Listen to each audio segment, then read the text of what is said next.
अस्सलाम वालेकुम, आप देख रहे हैं मुमताज़ रिएक्शन। वेलकम करती हूँ आपको आज के रिएक्शन में। कैसे हैं आप सब लोग? उम्मीद करती हूँ आप लोग सब खैरियत से होंगे, खुश होंगे, आबाद होंगे। दिल से आप लोगों का शुक्रिया कि आप लोगों को मेरी वीडियोस पसंद आती हैं और आप लोग अपनी राय का इज़हार मेरे कमेंट सेक्शन में करते हैं, तो आप लोगों का दिल से शुक्रिया।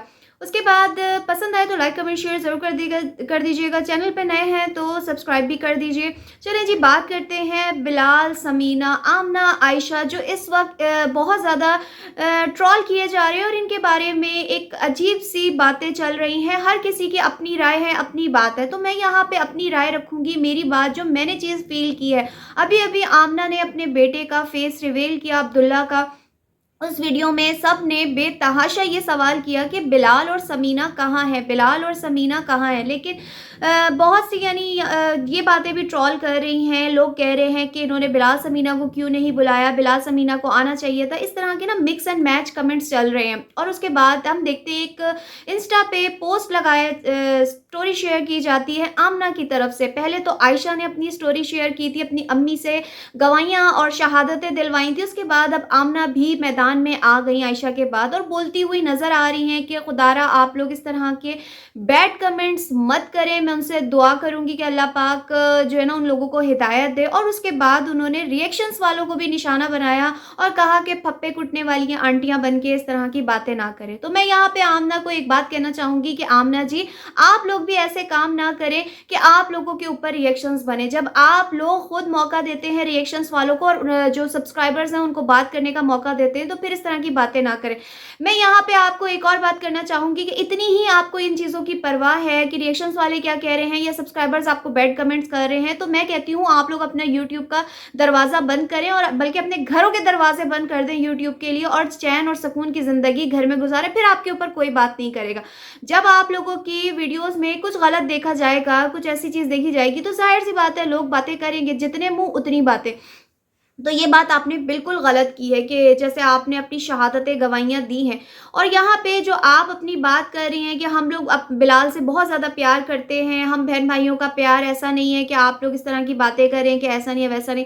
अगर आप लोगों के दरमियान में कुछ भी ऐसा नहीं है, तो जो चीज़ हम देख रहे हैं, तो क्या हम हमारे सर पे सींग निकली हुई है या सब्सक्राइबर्स के सरों पे सींग निकली हुई है कि वो आप लोगों को इस तरह के कमेंट्स कर रहे हैं? ज़ाहिर-सी बात है, जब उम्रे पे जा रहे थे तब आप लोगों ने कोई वीडियो नहीं बनाई। अब यहाँ पे मैं इतनी बड़ी बात बोलूँगी आप लोगों के लिए कि आप लोग तो अपनी एक-एक छोटी-छोटी चीज़ शेयर करते हैं कि आज हम बच्चे के कपड़े लेने गए, आज हमने बच्चों की चड्डियाँ खरीदी, आज हमने जो है ना खाने में ये बनाया, आज हमने यूँ किया, आज हमारी मेड आ गई। तो ये इतनी बड़ी बात है कि आपकी अम्मी और आपके भाई-भाभी उम्रे पे जा रहे हैं, तो ये तो आपके लिए एक कंटेंट था, लेकिन आपने इस चीज़ को नहीं दिखाया।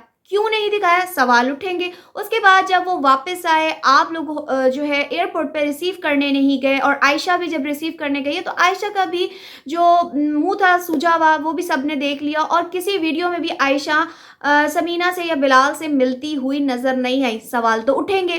फिर उसके बाद अब आप जब तोहफ़े तोहफ़ लेके अपनी अम्मी के घर पहुँची हैं और इतनी नन्ही बन के आप बोल रही हैं, बिलाल समीना कहाँ हैं? जबकि आपको अच्छे तरीके से पता है कि आप ज़ाहिर-सी बात है बहन से कॉन्टैक्ट में होंगी अपनी फैमिली से, ऐसी बात तो नहीं है। और फिर समीना अपनी story time to time share करती है जैसे आप लोग करते हैं। तो उन्होंने बताया था अपनी स्टोरी में कि मैं अपनी अम्मी के घर जा रही हूँ, तो आपको नहीं आना चाहिए था, आप क्यों आई? ज़ाहिर-सी बात है फिर ये सब कुछ देख के तो लोग सवाल करेंगे। और फिर यहाँ पे आगे चल के थोड़ी-सी मैं बिलाल और समीना की भी मिस्टेक्स निकालूँगी। ऐसा नहीं है कि ताली एक हाथ से बजती है, ताली 2 हाथों से ही बजती है। जहाँ पे अगर आयशा और जो आमना गलत है, तो वहाँ पे कई जगहों पे बिलाल और समीना भी गलत है, जो मैंने चीज़ इन लोगों में फ़ील की है क्योंकि मैं इन लोगों को अच्छे तरीके से इनकी चीज़ों को वॉच कर रही हूँ, देख रही हूँ और अपनी जो भी पर्सनल रिएक्शन, रिव्यू, एनालिसिस जो मैं देख के दे रही हूँ, वो मेरा अपना पर्सनल है। मुझे लोगों से कोई सरोकार नहीं है क्योंकि मुझे बज़ाहिर ये फैमिली बहुत अच्छी, पढ़ी-लिखी, डिसेंट फैमिली लगती है, इसमें कोई शक नहीं है, ये लोग अच्छे फैमिली वाले लोग हैं। फिर उसके बाद अब जी बड़ा एक ज़ाहिर-सी बात है, एक फंक्शन रखा गया है घर के अंदर आमना ने, तो उसके अंदर बिलाल और समीना की गैर मौजूदगी को देखते हुए लोग तो सवाल उठाएँगे कि आपने बिलाल और समीना को नहीं बुलाया। अब चलते हैं, अब बात करेंगे बिलाल और समीना की। मैं यहाँ पे बिलाल और समीना की एक गलती निकालना चाहूँगी कि देखें, आप जब उम्रा करके आए थे तो आपको सब मतलब 1 हफ्ते तो कम से कम अपने घर पे स्टे करना चाहिए था, क्योंकि आप लोग जब वापस आए, ज़ाहिर-सी बात है, कॉमन सेंस की बात है, लोग आपके पास आएँगे मुबारकबाद देने के लिए, मिलने के लिए, तो आपको थोड़ा-सा टाइम रुकना चाहिए था। जहाँ समीना 1 महीना अपने मेके नहीं गई, तो क्या वो 1 हफ्ता मज़ीद नहीं रुक सकती थी? लेकिन उन्होंने अपनी अम्मी की बीमारी को आगे रखते हुए कहा कि मैं जा रही हूँ। उसके बाद दूसरी गलती कि अभी जब आमना ने ये चीज़ रखी होगी अपने घर में, तो गलती सिर्फ़ आमना और उमैर की नहीं होगी, गलती समीना और बिलाल की भी होगी। क्योंकि जब कोई फ़ंक्शन रखा जाता है तो कम से कम भी 1 से 2 से 3 दिन पहले आपने सुना होगा कि उमैर और आमना अपनी वीडियोज़ में, अपनी स्टोरीज़ में बार-बार ये कह रहे थे कि हम बहुत जल्दी एक ग्रैंड फ़ंक्शन रखेंगे जिसके अंदर हम अपने बेटे का फ़ेस रिवील करेंगे। तो ये चीज़ें क्या बिलाल और समीना को नहीं पता होंगी? जब ये चीज़ अगर रखी गई होगी तो 2-3 दिन पहले इस चीज़ को प्लान किया गया होगा, सबको पता होगा, घर मेके वालों को तो ख़ास तौर पे पता होता है इन चीज़ों का। दावत भी अगर दी गई होगी तो 2-3 दिन पहले दी गई होगी।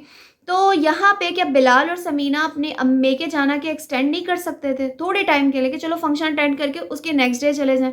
तो यहाँ पे जहाँ आमना और उमैर गलत हैं, आयशा गलत है, वहाँ पे समीना और बिलाल भी गलत है। मैं ये बात यहाँ पे इसलिए कह रही हूँ कि कभी भी मैं कहती हूँ ताली एक हाथ से नहीं बजती, जहाँ अगर एक बंदा कसूरवार है, दूसरे की भी कोई ना कोई मिस्टेक होती होगी।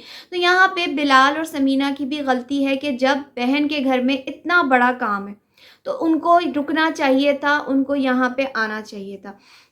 उसके बाद अब चलते हैं आगे, बात करते हैं थोड़ी-सी इस चीज़ के हवाले से। काफ़ी मेरी बहनों ने बोला कि भई मुल्क के इतने हालात ख़राब हैं, गुर्बत इतनी है, लोगों के घर, ज़ाहिर-सी बात है, इतना प्यारा महीना आने वाला है, लोग परेशान हैं, किस तरीके से हम अपनी अफ्तार, सहर अरेंज करेंगे, आगे बच्चे, ज़ाहिर-सी बात है, ईद आएगी, ईद की तैयारियाँ किस तरह करेंगे, महँगाई जो है वो मतलब आसमानों को छू चुकी है कि लोगों के लिए इस वक़्त मैं कहती हूँ कि एक वक़्त की रोटी नहीं है। और ये लोग जो हैं नए-नए कंटेंट निकाल कर ले आते हैं, कभी फेस रिवील, कभी बेबी शावर, कभी फलानी दावत, कभी ये जो है जेंडर रिवील की दावत। तो क्यों करते हैं ये लोग? मतलब इन लोगों के पास तो ज़ाहिर-सी बात है यूट्यूब का जो इतना पैसा है, तो ये लोग तो ये चीज़ें कर सकते हैं। और मैं यहाँ पे अपने देखने वालों को एक और चीज़ कहना चाहूँगी, ये जितने भी बड़े-बड़े इन्फ्लुएंसर्स होते हैं, ये जितने भी बड़े-बड़े यूट्यूबर्स होते हैं, तो इनके जितने भी ये फंक्शंस ऑर्गेनाइज़्ड होते हैं, तो इसके लिए इनको कोई ना कोई जो कंपनी होती है, कोई ना कोई जो ब्रांड होता है, वो करता है, मतलब उनको पीआर के तौर पे ये चीज़ें मिलती हैं, जैसे कि ये लोग उसकी प्रमोशन करते हैं। आपने सुना होगा केक की भी प्रमोशन कर रहे होते हैं, डेकोरेशन की भी प्रमोशन कर रहे होते हैं, तो इनके लिए ये सब कुछ फ्री होता है। उसके बाद सोने पे सुहागा कि एक तो इनको ये चीज़ें फ्री मिल गई, पार्टी हो गई, उसके बाद जो थोड़ा बहुत खर्चा किया होगा उमैर ने अपने खाने पे कर लिया होगा, क्योंकि खाने की तो कोई प्रमोशन नहीं की थी। उसके बाद माशाल्लाह माशाल्लाह उनको ढेरों ढेर तोहफ़े मिल गए, स्पेशली कैश उनको मिला।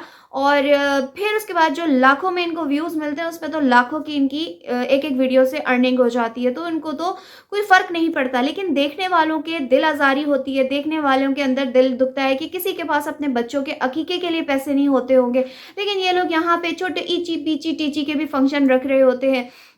तो इस चीज़ को लेके काफ़ी सारे जो सब्सक्राइबर्स होते हैं वो नाराज़ होते हैं कि आप लोग ये फ़ज़ूल काम क्यों करते हैं। जब ज़ाहिर-सी बात है, अगर आपने रिवील करना है तो बस आप रिवील कर दें, लेकिन नहीं, यहाँ पे पूरी दावत ऑर्गेनाइज़ की गई, लोगों को दिखाया गया कि हम किस तरीके से चीज़ आप लोगों के सामने शेयर करेंगे। और फिर उसके बाद कुछ लोगों ने यहाँ पे मुझे मैसेज किया कि आप इस चीज़ पे भी वीडियो बनाएँ कि इन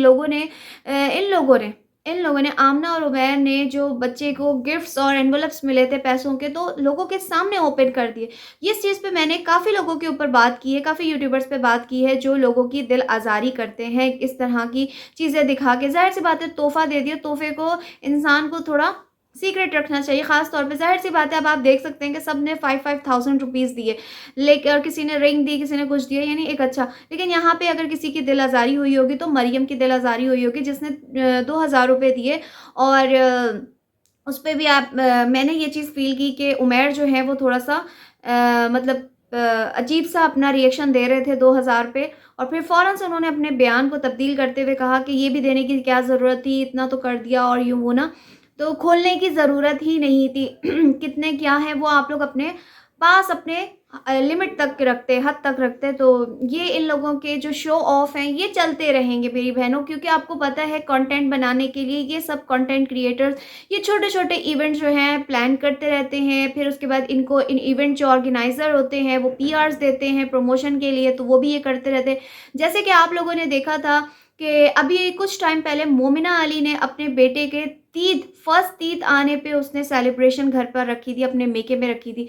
जबकि उसकी कोई, मैं कहती हूँ, हमारे माशरे में हैसियत नहीं है इन चीज़ों की, किसी भी, चाहे वो ब्राइडल शावर हो, चाहे वो बेबी शावर हो, चाहे वो जेंडर रिवील हो, चाहे उसके बाद ये अभी फेस रिवील हो, तो इनकी कोई, मैं कहती हूँ, हैसियत नहीं है। लेकिन ये लोग जो हैं कंटेंट के लिए वेस्ट को अपनाते जा रहे हैं, पाकिस्तान के अंदर इन चीज़ों को एंटर किया जा रहा है और इनको देखा-देखी। मैं आपको एक सच्ची बात बताती हूँ, कई घरों में झगड़े भी होते हैं, कई घरों में झगड़े होते हैं, हस्बैंड वाइफ में झगड़े होते हैं, बच्चों में, पेरेंट्स में आपस में झगड़े हो जाते हैं कि आपने देखा कि उसकी बर्थडे हुई, आपने देखा उसका ये फंक्शन हुआ, आपने देखा उसका वो हुआ, आप भी हमारा ये काम करें। बीवियां हस्बैंड से कहती हैं कि आपने देखा कि उसकी जेंडर रिवील हुआ है, उसका बेबी शावर हुआ है, उसका फलाना हुआ है, तो आप मेरे लिए भी करें। अब एक आदमी, पाकिस्तान का एक नॉर्मल मिडिल क्लास, क्योंकि इन लोगों को ज़्यादातर मिडिल क्लास लोग ही देख रहे होते हैं, तो एक नॉर्मल मिडिल क्लास आदमी जो घर का ग्रॉसरी, बच्चों की फ़ीस, यूटिलिटी बिल्स, ये सब कुछ करता हो, उसके बाद जो घर के अदर एक्सपेंसेस होते हैं वो करने के बाद बामुश्किल अगर उसके पास पैसे बचते होंगे तो आने जाने का उसका किराया होता होगा, उसकी जो भी जिस व्हीकल पे जाता होगा, तो उसके पास क्या बचता होगा, तो वो कहाँ से ये सब इवेंट ऑर्गेनाइज करेगा। तो ये फजूलियात, ये कंटेंट, मैं कहती हूँ, नहीं होने चाहिए। इससे लोगों की दिल आज़ारी भी होती है, घरों में झगड़े भी होते हैं, आप लोगों की तो मौजें लग जाती हैं। और फिर उसके बाद चलूँगी थोड़ी-सी मैं यहाँ पे जाते हुए दोबारा से मैं आयशा और आमना के बारे में बात करूँगी कि आप लोगों के किए हुए अमल हमें नज़र आ रहे हैं, देखने वाले आगे इंसान हैं हमारी तरह, वो कोई पुतले नहीं हैं कि आप उनको जो चीज़ दिखाएँगे तो वो डमी बन के आगे से यूँ-यूँ करेंगे। जो चीज़ गलत होगी उस पे आपके सब्सक्राइबर भी आपको बैड कमेंट्स करेंगे, आपको बातें भी करेंगे, आपको ताने भी देंगे। तो आप लोग जो हैं वो इस वक़्त यूट्यूब पर हैं, पब्लिक फ़िगर हैं। जैसे आपने देखा होगा पॉलिटिशियंस के ऊपर लोग बातें करते हैं, उनकी गलतियाँ लोगों को बताते हैं। इसी तरीके से आपकी भी जो मिस्टेक्स हैं वो बताते हैं। अब यहाँ पे जो इन दोनों के दरमियान जो जंग छिड़ी हुई है ना, कोई भी झुकने को तैयार नहीं है। अगर देखा जाए तो ना ही आमना और आयशा झुक रही हैं और ना ही कहीं पे बिलाल और समीना झुक रहे हैं। कई जगहों पे मुझे ऐसे कमेंट्स आए हैं कि तमाम की तमाम फ़साद की जड़ आयशा है। आयशा जो है वो थोड़ी-सी गुस्सीली हैं, मिज़ाज की गरम हैं और उनका ये होता है कि वो अपना रोब, अपना दबदबा तमाम बहन-भाइयों पे कायम रखना चाहती हैं। वो चाहती हैं, मेरे पास तो यहाँ तक एक कमेंट आया कि आयशा और इनके दरमियान जो झगड़े हैं वो ये हैं कि जैसे बिलाल आयशा और आमना पे पहले जान छिड़कता था, तो आयशा चाहती है कि बिलाल पहले जैसा हो जाए और समीना को घर से निकाल दे, इवन यानी डाइवोर्स दे दे। तो मैं यहाँ पे, अगर आयशा भी सुन रही हैं या लोग भी सुन रहे हैं, तो मैं इतना कहना चाहूँगी कि कोई भी हो, इस जगह पे कोई भी भाई हो, कोई भी बहन हो, शादी के बाद हर किसी की प्रायोरिटी चेंज हो जाती है, हर किसी की जो लाइफ है वो चेंज हो जाती है। लड़की के लिए उसका हस्बैंड सब कुछ हो जाता है, इसी तरीके से हस्बैंड के लिए उसकी वाइफ सब कुछ हो जाती है। और उसके बाद ये जो कहना इस तरीके से कि पहले जैसा नहीं रहता है, शादी के बाद हर बंदा चेंज हो जाता है। बेटी के लिए उसका शौहर अहमियत रखता है, बेटे के लिए उसकी बीवी अहमियत रखती है। जैसे कि कल वाली वीडियो में मैंने आप लोगों को कहा था कि हमें अपनी भाभियों को भी खुश रखना पड़ता है, क्योंकि माँ बाप सदा ज़िंदा नहीं रहते, भाभियों से फिर मेका होता है। अगर भाभी राज़ी तो भाई ऑटोमेटिकली राज़ी। ये एक हमारे माशरे का एक बड़ा बुरा अलमिया बन चुका है कि हमें मेकर्स अपना सलामत रखने के लिए भाभियों को खुश रखना पड़ता है, और क्यों ना रखें, वो भी तो किसी की बेटी हैं। तो फिर उसके बाद अब मैं यहाँ पे एक और बात करती चली जाऊँ कि अभी कुछ दिन पहले समीना ने एक स्टोरी लगाई थी जिसके अंदर समीना ऐसी बात कर रही थी अनफ़ा के लिए कि बच्चे जो होते हैं वो प्यार के भूखे होते हैं, जहाँ उनको प्यार मिलता है बच्चे वहीं खींचे चले जाते हैं। जैसे कि मोमिना भाभी बहुत प्यार करती हैं अनफ़ा से, और उनकी बड़ी फुप्पो यानी मरियम फुप्पो जो हैं वो बहुत ज़्यादा प्यार करती हैं, तो मैं अनफ़ा को उनके पास देकर आ रही हूँ। तो इस स्टोरी का क्या मतलब है? ये लोग स्टोरीज़ के अंदर एक दूसरे को ताने टोंट इस तरह की चीज़ें करते हैं और फिर देखने वाले को कहते हैं चुप, शट अप कॉल दे देते हैं कि आप कौन होते हैं कुछ बोलने वाले। जो कि मैंने कल आमना की स्टोरी सुनी थी, जो वो इस तरीके से रिएक्शंस वालों पे और सब्सक्राइबर्स पे नाराज़ हो रही थी। तो यहाँ पे जब आप लोग ऐसे काम करेंगे तो मुँह भी खुलेंगे, लोग बातें भी करेंगे, ये तो होगा, वरना आप अपने यूट्यूब के दरवाज़े अपने लिए बंद कर दें और अपनी ज़िंदगी को सुकून से गुज़ारें। वैसे भी मैं बोलूँगी कि आप लोगों के माशाल्लाह इतना आप लोग अर्न कर चुके हैं, अगर आप लोग बंद कर देंगे तो दूसरों के लिए रास्ते खुल जाएँगे, जो इंतज़ार में बैठे हैं हमारे छोटे बहन-भाई कि हमारे भी चैनल्स चल जाएँ। खैर ये था मेरा आज का रिएक्शन। आई होप आप लोगों को अच्छा लगा हो। अच्छा लगा हो तो लाइक, कमेंट, शेयर ज़रूर कर दीजिएगा। दुआओं में याद रखिएगा। अल्लाह हाफ़िज़।